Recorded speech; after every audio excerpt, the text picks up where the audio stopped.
Shalom, shalom, bien le Seigneur. Shalom, beloved in the Lord. Nous bénissons le Seigneur pour cette grâce qu'il nous accorde. We bless the Lord for this grace given. Nous voulons parler d'un thème Today we have an important topic. important Our topic is important parce que aujourd'hui, beaucoup sont en train de nier que c'est un péché. because many people think that the topic of today is not a sin. Et nous l'avons intitulé le péché de la polygamie. The topic of today is entitled The Sin of Polygamy. Beaucoup disent que non, ce n'est pas écrit dans la Bible. Many people say that it is not written in the Bible. Donc la polygamie n'est pas un péché. Because it is not written in the Bible, so polygamy is not a sin. Frères et sœurs, Brothers and sisters, nous devons savoir we have to know that, que la parole de Dieu, that the Word of God c'est une écriture où ce sont des écrits inspirés de Dieu.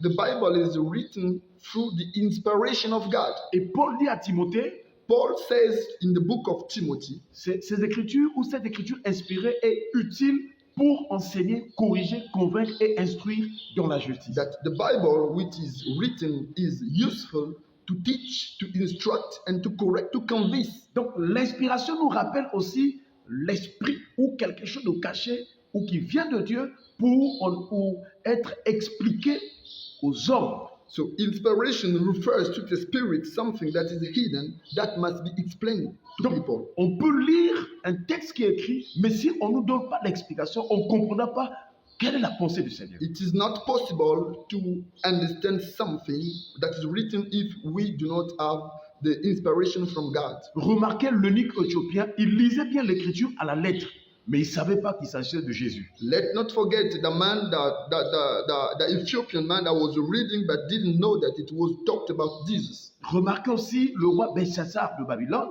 Let's notice that King Belshazzar of Babylon, il avait vu la main qui écrivait sur le mur, he saw the hand that was writing on the wall. mais il fallait Daniel pour en donner l'explication. And it was Daniel that came and it gave the explanation Donc of ce that. que nous lisons de la parole What we read in the Bible doit être expliqué par ceux qui ont obtenu la grâce de l'esprit de révélation. must be explained by those who found grace Voilà through pour- the spirit of Voilà pour revelation.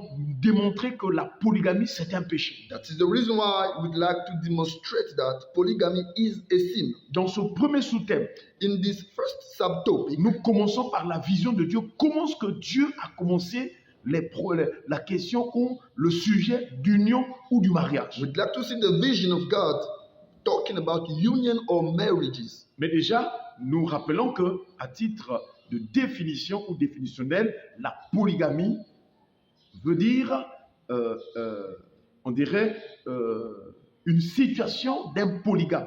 So, polygamy is the situation of somebody who is polygamist. Et le polygame, c'est un homme uni à plusieurs femmes. A polygamist is a person who is united to two or more wives. Donc, nous comprenons que la polygamie, c'est une union So we can understand that polygamy is a union entre un homme et plusieurs femmes. between a man and many women. Alors, dans la Bible, nous voulons voir le Dieu qui a créé toutes choses.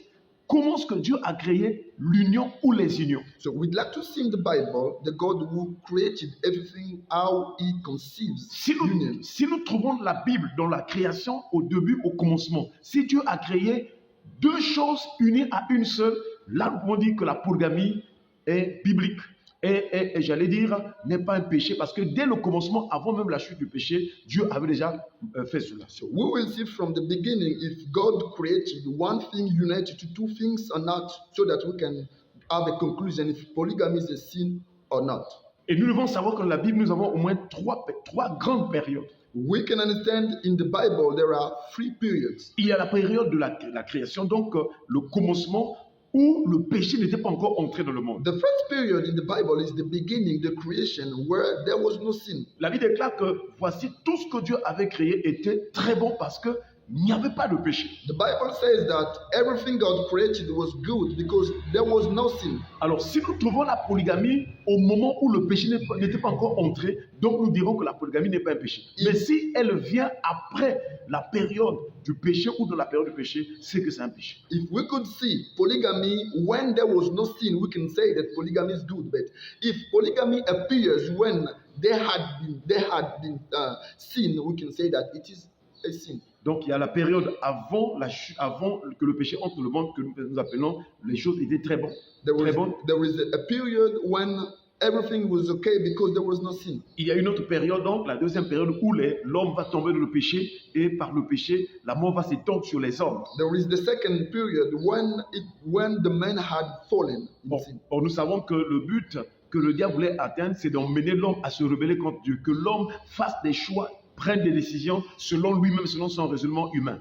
We know that the objective of the devil was to bring the man not to depend on God, but to depend on himself to make his own decisions. Et la troisième période, c'est donc la restauration. Christ, le Sauveur, va venir pour restaurer l'homme, pour réconcilier l'homme avec Dieu. C'est-à-dire pour ramener l'homme dans l'état initial avant que le péché n'entre dans le monde. And the third period is the period of the restoration, when Christ comes to restore, to bring men from the beginning, to the beginning. D'où viennent les unions? So the question is, what is the origin of union? Comment est-ce que Dieu commence avec les unions? How did God start with union? Il y a l'espèce végétale, We know there are species that il y a vegetation, l'espèce animale there are animals, et aussi l'espèce humaine. and there is the humankind, the humankind. Par exemple, dans Genèse chapitre 1, le verset 22, There is the mankind in the book of Genesis chapter 1, au cinquième jour, verse 22, on the fifth day, la Bible déclare, Dieu les bénit en disant, soyez féconds, multipliez et remplissez les eaux les eaux des mers, et que les oiseaux multiplient sur la terre. Ainsi, il y eut un soir et il y eut un matin, ce fut le cinquième jour. Genesis chapter 1, verse 22 to 23, it is written, God blessed them, saying, be fruitful and multiply and fill the waters in the seas, and let birds multiply on the earth. And there was evening and there was morning, the fifth day. Remarquez que ce soit pour les animaux, que ce soit pour l'homme et la femme, Dieu utilise l'expression ou le mot « soyez féconds ». Let's understand that God used the word be fruitful for animals and for people. Or, pour être fécond, il faut, soyez fécond veut dire soyez capable de se reproduire. Being fruitful means being able to reproduce. Et quand on parle du mot fécond, ça nous renvoie à la fécondation. So when we talk about the word fecund, it refers to fecundation. Donc l'union entre une cellule mâle ou gamète mâle et une cellule femelle ou gamète femelle. And we know that it is the union because the gamete, the male gamete and to the female gamete. Pour ceux qui connaissent bien la science, il y a des mots scientifiques qu'on peut toucher. Par exemple, pour ce qui concerne les végétaux, nous avons donc l'entérozoïde qui est un gamète mâle et l'osphère qui est un gamète femelle. Les deux cellules s'unissent pour former l'œuf qu'on appelle zygote. For those who have much knowledge on biology, we know even for vegetation there are two gametes, the male one and the female one. Et vous allez voir aussi pour l'homme et la femme, pour les animaux, la cellule mâle ou le gamète mâle, c'est le spermatozoïde, tandis que la cellule femelle ou le gamète femelle, c'est l'ovule. Et les deux cellules, quand ils fusionnent, ils forment un œuf. And for human beings and for animals, we know that the male cell and the female cell, the male cell is called the sperm and the female one is called the ovule. Donc, si nous restons déjà dans les cellules, les choses qui sont à l'intérieur de l'homme, Dieu montre que une cellule mâle et une cellule femelle fusionnent pour donner un œuf. Donc, dans la vision de Dieu, c'est une cellule mâle, une cellule femelle qui fusionnent pour donner vraiment naissance vraiment aux descendants. Et c'est là où les hommes vont se multiplier. And we know that for God, it was important to link the male cell and the female cell, just one male cell and one female cell, so that we can see there can be life. Là, nous sommes au commencement, il n'y a pas encore de péché. This is the beginning. There was no sin at this moment. Dieu décide donc de créer aussi un homme et une femme. And God made a decision to create one man and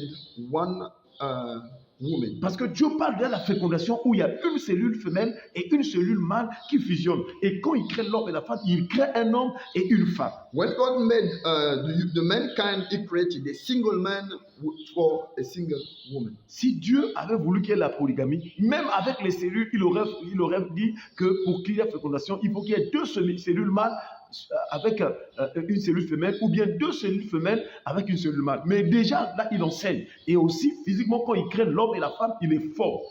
Un homme, une femme. If polygamy was good in the eyes of God, God could create two cells or three cells, but He didn't do it. He created one cell and one male cell and one female cell to show that He was not for polygamy, and He just created one man and one woman. Et regardez comment ce que Dieu va agir pour créer la femme. And we can see how God acted in order to make the woman. L'homme était seul.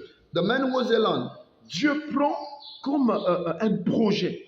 As a project God took, Il dit, il n'est pas bon que l'homme soit seul, je lui ferai une aide semblable. He said it is not good for a man to be alone, I will make him a helper. Si Dieu aimait la polygamie, il aurait pu dire, je lui ferai deux êtres semblables à lui. If God was for polygamy, He could say, I will make him 2 or 3 helpers. Après que Dieu ait fait son projet, il vient maintenant pour accomplir, donc pour former maintenant la femme dont il s'est décidé de faire pour l'homme.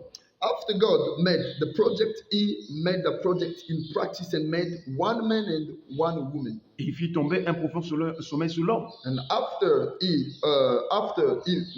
made asleep the man, Et il prit une côte de l'homme He took one rib from the man et il va former une femme. and He made a woman. Dans Genèse chapitre 2, le verset 22, il est In écrit, the book of Genesis chapter 2 verse 22, it's l'Éternel written, Dieu forma une femme de la côte qu'il avait prise de l'homme et il l'emmena vers l'homme. Donc, une côte, il forme une femme. C'est l'occasion où le Seigneur, l'Éternel dans toute sa puissance, il pouvait dire, bon, je prends une côte seulement de l'homme, je veux former 2 femmes, 3 femmes, 4 femmes ou plusieurs. and the rib that the Lord God had taken from the man, He made into a woman and brought her to the man. We can see it just. Mais il forme une femme de la côte qu'il avait prise de l'homme. He made a single woman from the rib He took from the man. Voyez-vous que dans la vision de Dieu, au commencement, alors qu'il n'y avait pas encore de péché, lorsque tout était très bon, Dieu a créé un homme, une femme. We can see the vision of God. God just made one man and one woman. Et que dit la parole ensuite? The question is to know what does the Bible says after. Partant du projet et de la formation de l'homme, on donne maintenant un modèle, un principe qui va être manifeste parmi les hommes ou dans les sociétés. And God gave a model from the project to the creation of the man so that people can apply it. Donc c'est comme si Dieu donne la raison pour laquelle il a choisi un homme ou une femme. Il dit au verset 24 de Genèse chapitre 2, c'est pourquoi, c'est-à-dire c'est la raison pour laquelle. Donc Dieu sait ce qu'il est en train de faire. Il dit c'est pourquoi, c'est la raison pour laquelle l'homme quittera son père et sa mère et s'attachera à sa femme et ils deviendront une seule chair. That is the reason we can even see in the verse 24 of Genesis chapter 2. It says, therefore a man leaves his father and his mother and clings to his wife, and both will become one flesh. Donc Dieu montre que dans la suite des temps, dorénavant ou désormais, l'homme quittera son père, sa mère, s'attachera à sa femme. Et dans Éphésiens chapitre 5, le verset 31, la Bible déclare, les deux deviendront une seule chair. Pourquoi Paul n'a pas dit les trois? And we can see even in the book of Ephesians, it is written that both will become one flesh. It is both, not 3 of them or 4 of them, just both. Et ceux qui encouragent la polygamie, ils prennent un texte de Paul où on parlait des évêques, des conducteurs de l'église. On a dit que l'évêque doit être, ou l'ancien doit être mari d'une seule femme. Ils disent que non, c'est seulement pour les conducteurs. Mais ici, là, dans Éphésiens chapitre 5, verset 31, Paul ne parle pas des responsables, il parle de toute l'église. Il dit que les deux deviendront une seule chair. And for those who support polygamy, they say that Paul just talked about bishops, but here in the book of Ephesians, it is not talked about Et bishops. vous verrez que dans toute l'écriture, Paul précise ces choses-là, que ce soit pour l'église de Colosse, que ce soit pour l'église d'Éphèse, ainsi de suite. And we can see even in the whole Bible, Apostle Paul talks about these things. Un homme pour une femme pour un homme. A man should have a wife, and the wife should have a husband. Nous vous prions de suivre donc le sous-thème 2 parce que nous allons voir maintenant l'origine de la polygamie. Nous allons voir l'origine. We'd like to ask you to follow the next parts of this series because we'd like to talk about the origin of polygamy. Que le Seigneur vous bénisse. May God bless you. Soyez vraiment enracinés dans la personne de Christ qui est le roc. Let's get focused on Jesus, who is the rock. Toute la gloire au Seigneur Glory to God. dans la véritable sainte doctrine. In the real sound doctrine. Shalom, shalom. Shalom. Amen.